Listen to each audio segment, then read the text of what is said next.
Could you have done more to stop what's now turned into, a slaughter?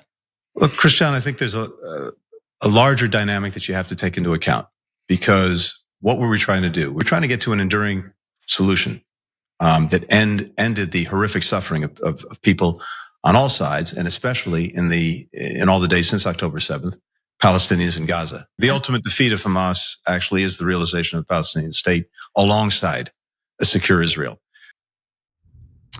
Well, the clown you just heard from is Anthony Blinken, one of the key architects of former President Joe Biden's disastrous policy toward Israel and Gaza. He's now arguing that now is not the time to be thinking about a sovereign Palestinian state. Wow, I'm shocked and chagrined that he would have that take, especially as someone who used to run a think tank that very clearly served the best interests of Israel. Wow, what a surprise. Now, he makes the argument in a new Wall Street Journal opinion piece titled "Recognizing a Palestinian State is a Rebuke to Hamas," but France, Canada, and the UK are doing it too hastily. I'm in favor of Palestinian statehood. Really, I really mean it. Just that now is not the time. Okay, so as you can already tell, he tries to, kind of play both sides, pretending to applaud the idea of recognizing a Palestinian state. He's full of crap. I want to be clear about that. Let's not waste time pretending like we take him seriously on this at all. But simultaneously, he's saying it's just, not the right thing to do this moment in time. It's just about the timing. Okay.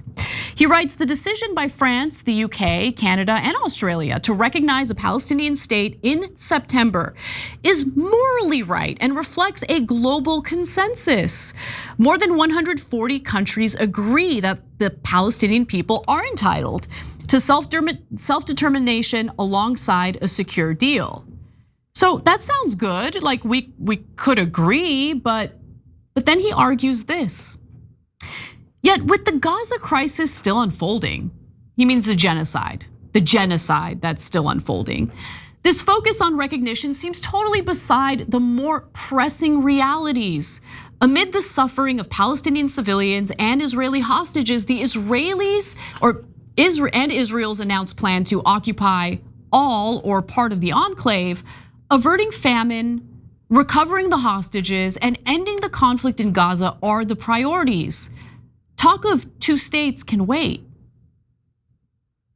How do you in literally the same paragraph argue, we really need to be worried about Israel wanting to occupy the whole of the Gaza Strip. So let's deal with the famine and worry about Palestinian statehood later. No, first of all, the way the Biden administration handled this, and we all know Biden's brain was melting. So who knows how many decisions he himself made as it pertains to the ongoing genocide in Gaza, which Anthony Blinken, in my opinion, ensured Trump would inherit, and he has inherited that issue. And now he's even worse on the Gaza Strip, obviously. He's essentially like bowing before Netanyahu and the Israeli government and letting them do whatever they want, including the occupation of that territory, of that Palestinian territory. This guy is a complete and utter fool, a clown, okay? And he is hiding his ball here. He's hiding the big bias he has in that he's done business on behalf of the Israelis.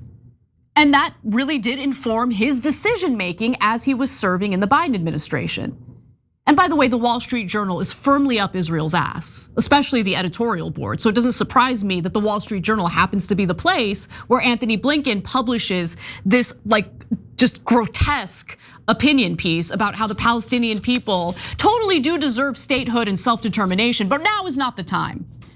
Remember, this is the same scumbag, again, I'm gonna remind you all, that ran that think tank called West Exec Partners, which again served Israeli interests prior to joining the Biden administration.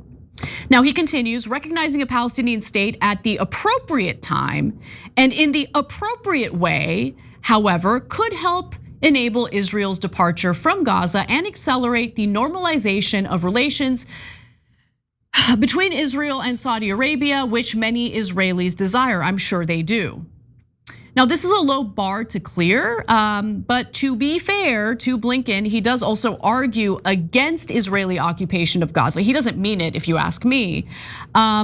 He says it's unlikely to free the remaining hostages. So he's concerned about the hostages. He's not really that worried about all the children that are being slaughtered on the Palestinian side, but nonetheless, he writes that Israel has failed to develop a plan to withdraw from Gaza and prevent Hamas from taking over again. Hamas has continued to recruit significant numbers of new militants. I wonder why, Anthony. I wonder why Hamas is having such an easy time recruiting more people. Could it be that, when you have every member of your family slaughtered, when your home's been bombed, when your entire territory has been leveled by the Israelis, you might want to fight back. It's a great recruiting tool for terrorist groups.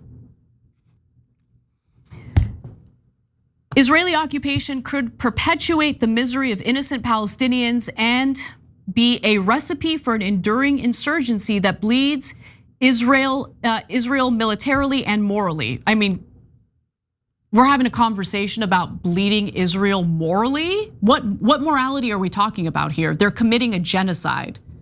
And they're also raining terror on Palestinians in the West Bank, which had nothing to do with Hamas. It's a land grab, and Netanyahu has announced that he's announced it himself. The prime minister of Israel has announced that this is part of the Greater Israel Project.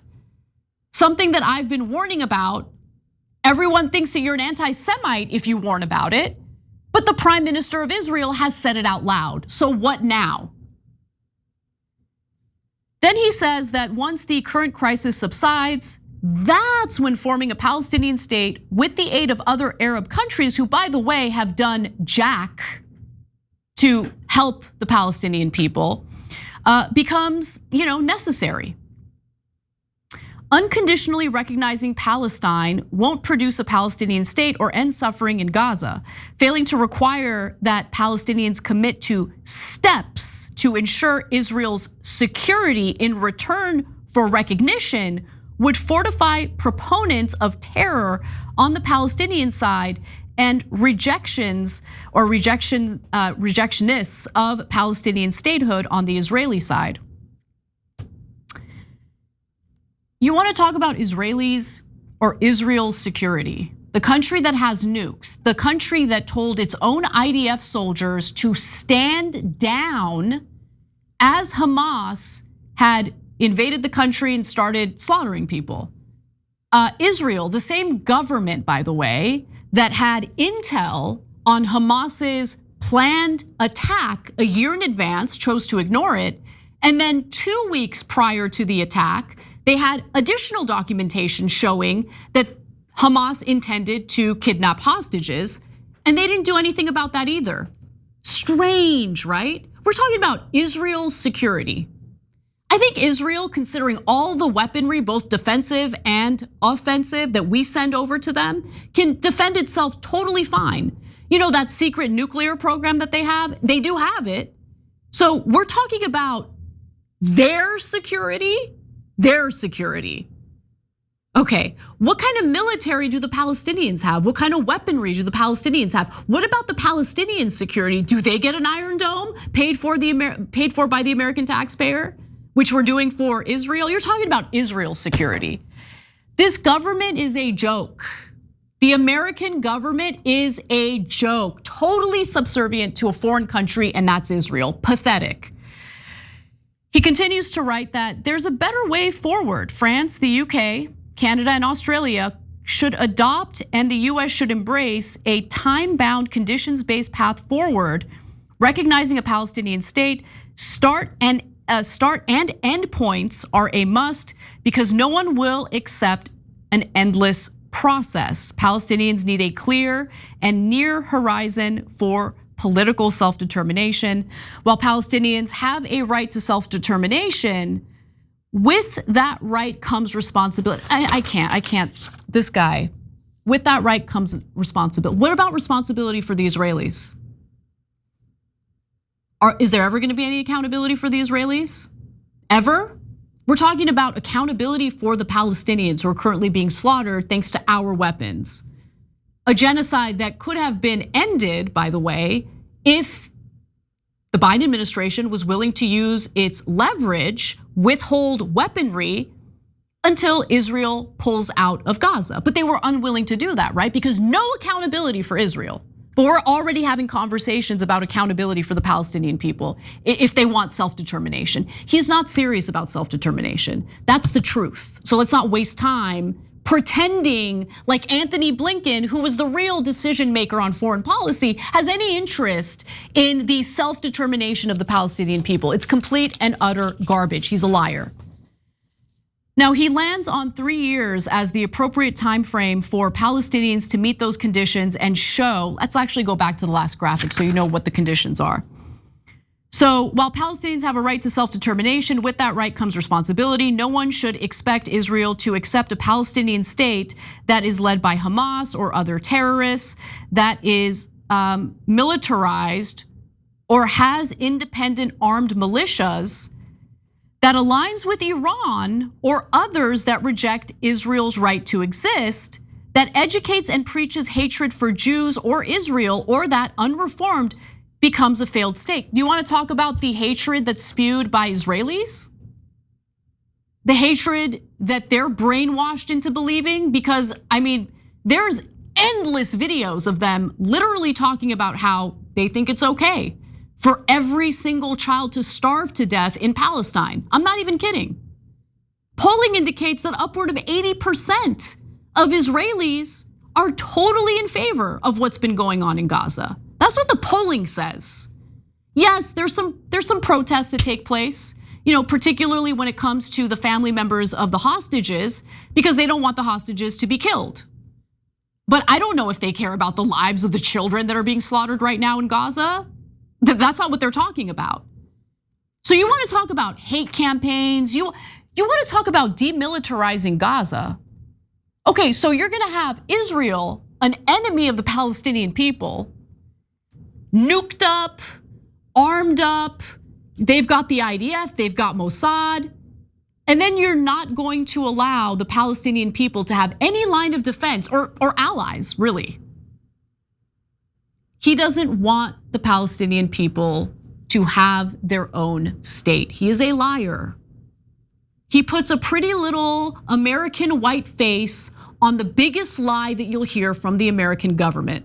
That's just the truth. That's just the truth. The Israelis just say it out loud. They just say, we're gonna take the land. We want the land, we're gonna occupy the land, we're gonna expand even further. It's all part of the Greater Israel Project, which is literally in Likud charter and has been from the river to the sea. But no accountability for them. And now is not the right time for the Palestinian people to have their own state. He concludes by saying that because Hamas has historically fought against a two-state solution, as if Israel hasn't, literally since Netanyahu was in his 20s, there's videos of him talking about how he does not believe the Palestinian people have a right to self-determination. But let's talk about how the Palestinians don't believe in this, or Hamas doesn't. Far from rewarding Hamas, as some Israelis contend, embracing a time-bound, conditions-based recognition of Palestine would be the ultimate rebuke to its agenda of death and destruction. And it would finally put Israelis and Palestinians on the path to enduring, peaceful, and secure coexistence. And really, this argument is nothing new. The official policy of the Biden administration was always a two-state solution. But in reality, they were submissive to Netanyahu, like little bitches, and the Israeli government's wishes, continuing to send them military aid unabated. He certified to Congress that Israel wasn't blocking humanitarian aid in Gaza. That's what Anthony Blinken did. Which, by the way, of course, actual aid groups disputed, and we know the truth about. Blinken also oversaw the US delegation to the United Nations, and that's very relevant because that delegation vetoed 4 Security Council resolutions that would have called for a ceasefire in Gaza. But in his interview with Christiane Amanpour a few months back, Blinken insisted that behind closed doors, he and Biden, the Biden administration really did stand up to Israel. They were really tough guys. It's just that you guys didn't get to see it. Let's take a look. We believed very strongly that the way to get this to stop, again, in a way that answered Israel's security needs and that answered the human needs of Palestinians, was through this hostage and ceasefire agreement. But there were several impediments to getting there. Two of those impediments were Hamas's belief that if there was daylight, if there was division publicly between the United States and Israel, if that manifested itself, as well as other countries in Israel, then it could sit, wait, bide its time, and get the best possible deal way down the road. And so what was said sometimes privately versus what was advertised publicly, could be very different, because we didn't want to play into this dynamic where Hamas was looking for these divisions as a way of extending what it was doing in Gaza. When you're actually making these decisions, when you're thinking about what you're saying in private versus what you're stating in public, you have to keep all of that in mind if you want to get the result. Now, we should have probably had the ceasefire hostage deal many, many months before we did. Here's what the truth is. Israel Katz went on the record, made abundantly clear that the Israelis faced absolutely no pressure to end the hostilities, to sign a ceasefire deal. No pressure from the Biden administration. That's the reality. I believe them. Here's the thing about the Israelis. I guess I could give them a credit for one thing. They're very public, open, and honest about how loathsome they are. Here in America, though, our politicians love to lie to our faces and tell us that they're really tough guys that are fighting for the right things. Anthony Blinken, furthest thing from an American figure who's fighting for justice anywhere in the world. He's fighting for his own pocketbook, for his own power, and he's absolutely pathetic. And so is the Wall Street Journal for publishing this slop. But hey, you know what? I believe in the freedom to make your voice heard, and this is Anthony Blinken's voice. A liar, a cheat, someone who allowed Donald Trump to inherit a genocide in Gaza, and who knows at this point how many innocent people have been slaughtered in Gaza as a result of it. I hope the check's cleared, Anthony. You're disgusting. Every time you ring the bell below, an angel gets his wings. Totally not true, but it does keep you updated on our live shows.